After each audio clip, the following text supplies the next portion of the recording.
ce micro sans protocole aucun, c'est trop freestyle. Alors, bonsoir. Bonsoir. Alors, comment vous allez? Je vais très bien, merci. Ouais, c'est notre professeur de français. Hein. Il est tout petit comme ça, mais il maîtrise voilà, ces jargons de A à Z.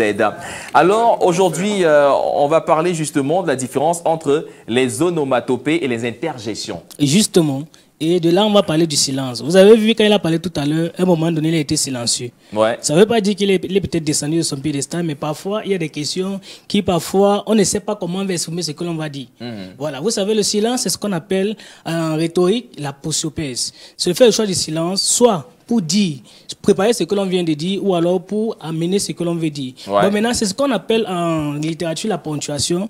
Les points de suspension, ces trois petits points de ces lignes. La chose qui ne dit pas, parce qu'elle ne dit pas, veut dire ce qu'elle veut dire. Bref, parlons de l'onomatopée et parlons de l'interjection. L'onomatopée, ce sont les bruits de la nature. Oui. Boum.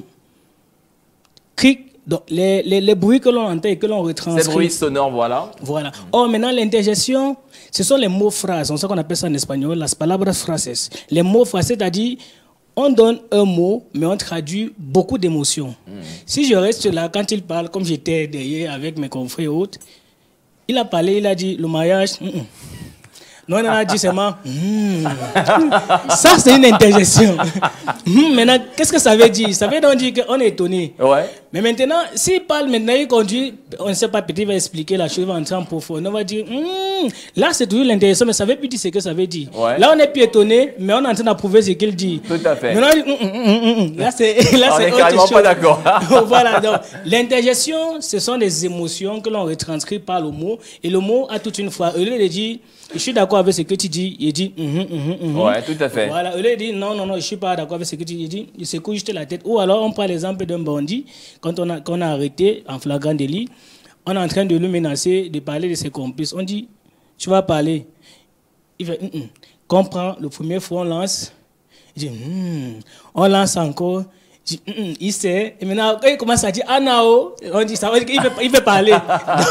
Donc ça exprime quelque chose d'assez précis. Précis, voilà. Donc, parce que même en littérature, c'est ce qu'on voit. Quand on voit les mémoires et quand on voit des personnes écrire même des livres, vu que je suis aussi lecteur dans une maison d'édition, voilà, vu que j'ai un prix international pour qu'un livre soit, il faut que je sois là pour que ce soit plus connu, plus vendu.